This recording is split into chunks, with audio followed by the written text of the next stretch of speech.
অসময়ে কল দিলেন যে? তুমি হইলে এখন আমার হবু বউ, আমি তোমারে কল দিব না কার কাছে কল দিব? যে আপনিও না। শোনো, তুমি আমাকে তুমি কইরা বলবা, আপনি টাপনি কিন্তু হইব না। কি বলেন? আমি আপনারে কেমনে অন্য কিছু ডাকমু? আমার তো শুই নেই, লজ্জা লাগতাছে। চেষ্টা করলেই পারবা, তুমি কইরা ডাকা শুরু করো। হয় এখন তার আমারে লাগবো না, নয়া নয়া জামাই পেলে যা হয়। আরে তার একটু কথা বলে আইতাছি। তোমরা যে তুমি আর আপনি শুরু করছো, আপনি যে কবে শেষ হইবা আল্লাহই জানে। আরে শরম করে না? বিয়ে করতে এলে তোমাকে যত শরম আহে। প্রেম করার টাইমে সবাই তুমি করে ডাকতে পারে, আর বিয়ে করার টাইমে আপনি বের হয় খালি। কি একবার ডাকো না তুমি? মানে আপনি কি বলবেন? হয়ই না। এরকম করলে হইব? তুমি আমার এখনো পর্যন্ত আপনি মনে করলা না। আসলে আপনি বুঝতেছেন না, আমার লজ্জা করে। তুমি এই ফাজিল তুই ডাকলি কেন? তুই তো কইতেই পারতেছিস না, শরম, এটা আমি কই দিলাম। আরে ও তো মনে করবো আমি কইছি, তাইলে এত ডং না করে তুমি করে ডাক, নাইলে আমি ডাইকা দিই। যা, আমি ডাকতেছি, তোর ডাকন লাগবো না। আচ্ছা এখন রাখি, পরে কল দিব তোমাকে। তুমি আমারে তুমি করে ডাকছো, কি যে মজা লাগতেছে। ওরে ভাই, একটু জিগা দুলাভাইয়ের কাছে এর কোনো ভাইটাই আছে কিনা। তোকে এই নয়া নয়া প্রেম দেখে আমার সহ্য হইতাছে না। আচ্ছা তোমার কি কোনো ভাইটাই আছে নাকি আমার বান্ধবীর জন্য? আরে ভাইয়ের অভাব নাই, তোমার কতগুলা লাগবে কও খালি। দোস্ত আছে আছে, কতগুলা লাগবে খালি ক। না থাকে এখন লাগবো না, তোর বিয়ের শেষ হোক তারপরে দেখ মনে। আচ্ছা ঠিক আছে, তোমরা তাইলে সময় কাটাও, আমি পরে কল দিব মনে। আচ্ছা ঠিক আছে। নয়া জামাইয়ের সাথে দেখতেছি ভালোই প্রেম জমাইছো। আরে যা, তুইও যে ফাজিল হইছিস। তোরা এই যে বসে মজা করতেছিস, আর ওদিকে যে কত কি হয়ে গেছে। কেন মা, আবার কি হইছে? আরে তোর বড় মামা রাগ করছে, কইছে বিয়েতে আইবো না। এখন আবার কিসের রাগারাগি? সব তো ঠিকই ছিল। আরে যেদিন পোলা পক্ষ আইছে ওই দিন এটা দাওয়াত করি নাই কেন, এর জন্য রাগ করছে। এখন কইতেছে তোমাকে বিয়ে তোমরা এল্লারে করাইছো, এল্লারে করো, আমরা আমো না। সব জায়গায় দেখছি বিয়েটা সময় এলে মামা চাচা খালু এগুছে কি হয়। নতুন বাহানা শুরু করছে তেল মাজনের লাইগা। সারা বছর কোনো ঝামেলা নাই, জঞ্জাট নাই, বিয়েটার সময় এখন ঝামেলা করতে আইছে। আচ্ছা কি কইবো, এর মামুরা বিয়ে আয় নাই কেন? ওরা কপাল আমার, ওই দিন যদি তোর বাপ ফোন দিত তাইলে এত কিছু হইতো না। আম্মা তুমি চুপ থাও, ওই দিন কি সবাই ফোন দেওয়ার মতো সময় ছিল? আর ওই দিন যে সব পছন্দ হয়ে যাবে, ঠিকঠাক হয়ে যাবে, আমরা কি জানতাম নাকি? তারপরও তোর আব্বার কি উচিত ছিল না ওই দিন আমার বাইরের একটু কল দেওয়া? তুমি একটু কল দিতে, আব্বার উপরে কেন সাইডা দিছিলা তাইলে?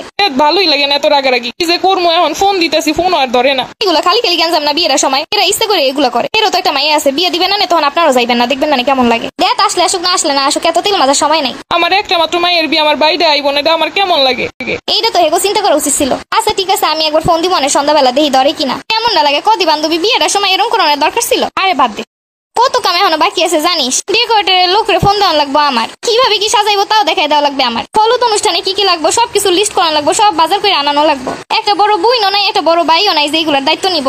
আর আব্বা তো বুঝিস এইসব বুঝে না। আরে সমস্যা নাই, তুই বান্ধবী আছিস, সব হয়ে যাইব না। তুই আবার টেনশন করে করে মুখে আরো বড় উঠাইস না। এমনিতেই ওই গালের একটা পাশে উঠছে কত বড়, দেখ। এরকম বড় উঠলে সাজাইলে একদমই সুন্দর দেখাইব না। দেখ আমার বিয়ে আমারই সব করণ লাগতেছে, এই বিয়েটি আর ভাল লাগতেছে না। আর থেকে ফ্যামিলির জামাই পছন্দ হয়েছে, সব ঠিকঠাক হয়েছে, সবারই ভাল লাগছে। কাজ করি পালাই চলে যাই ওর সাথে, তাইলে গোড়া ডিমার ঝামেলাই থাকতো না। এরপরে দেশ বিয়ে তার কত কত ঝামেলা শুরু হয়ে আনে, মাত্র তো একটা শুরু হয়েছে। তাই আমার জীবনে আমি যতগুলো বিয়ে দেখছি কোনো ঝামেলা ছাড়া বিয়ে দেখি নাই। দোস্ত চল পার্লারের কাজটা শেষ করে আহি, তাইলে একটা কাম কমবো অনেক। আচ্ছা চল। তাই আমার তো পার্লারে যাইতেই ভয় করতেছে, যেই শ্বশুর বাড়ি আবার কই মানে পশম হলুদ হয়ে গেছে কেন। একবার এই কথা কইলে খালি আমার কল দিবে, আমি একদম সাইজ করে দিই মতো শ্বশুর বাড়ির লোকজন। বিয়ের সময় একটু সাজুগুজু করবে না তো কবে করবে? আচ্ছা চল এইবার। বান্ধবী কেনাকাটা তো মন মতো করলাম, এইদিকে বাসার মানুষ কি কইতেছে আল্লাহই জানে। আরে বেটা বিয়ের সময় এরকম একটু কেনাকাটা করণই লাগে। আর একটা দুইটা কেনাকাটা যে অল্পতে শেষ হইব, কত কেনাকাটা একলগে শেষ না করে এলে আবার কবে যাবো?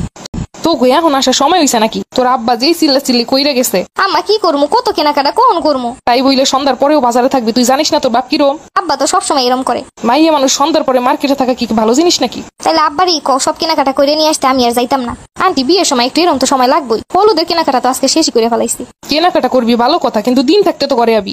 বাজারে দেখেছি সারা দুনিয়ার মহিলারা বাজার করতেছে, খালি আমরা থাকতেই সমস্যা। যা তোর বাপের সাথে গিয়ে এই কথা ক। বাপ তো বোঝে কম, চিল্লাই বেশি দে। আরে বাদ দিয়ে কেনাকাটা তো হয়ে গেছে, সমস্যা নেই। হলুদের শাড়িটা সুন্দর হয়েছে, কিন্তু একটু দাম বেশি নিয়েছে। কি কও? আরে বেটা না, ওই শাড়ি অনুযায়ী দাম ঠিকই আছে। আর আমরা সবাই তো একই কালার শাড়ি পরবো। কিন্তু বান্ধবী আমার তো ব্লাউজ নাই ওই কালারের, আমার আছে ওইটা পরিস। ও তাহলে তো বাইসে গেছি, আমি ভাবছিলাম মনে হয় ব্লাউজ আবার কেনা লাগবে আমার। দাঁড়া, তোর দুলাভাই আবার কল দিছে, কথা কইল। মার্কেটে থাকতে অনেকবার কল দিছে, আমি তো ধরতেও পারি না, কথাও কইতে পারি না। কি যে ভাবছে ইসকা। বেশি করে কথা কয়, নাইলে তো আবার মন ভরবো না দুলাভাইয়ের। নয়া নয়া বউ বইলা কথা। সারাদিন কি করছো, কতবার কল দিলাম। আমরা তো একটু হলুদের কেনাকাটা করতে গেছিলাম। সেই সকালে বের হইছো, এতক্ষণ কেনাকাটা লাগে? বোঝই তো, বিয়ের মার্কেট একটু করতে তো সময়ই লাগে। তোমার জন্য কি কিনলা? আমার জন্য হলুদের শাড়ি আর গয়না ম্যাচিং করে নিছি। ও তাইলে তো তোমার পরীর মতো দেখা যাইব। কি যে বলেন আপনি। আবার আপনি? ও না না তুমি। দোস্ত দুলাভাইরে গেটে কিন্তু 10,000 টাকা নিছে সারমু না, আর বাসর ঘরে 20,000। শুনছেন আমার বান্ধবী কি কইছে আপনারে? তোমার বান্ধবী তো আমারে ফকির করার ব্যবস্থা করতেছে। ভাবছিলাম বিয়ের পরে একটু বিদেশে হানিমুনে যাবো, তার উপায় নাই। একটু কম নিতে পারোস না?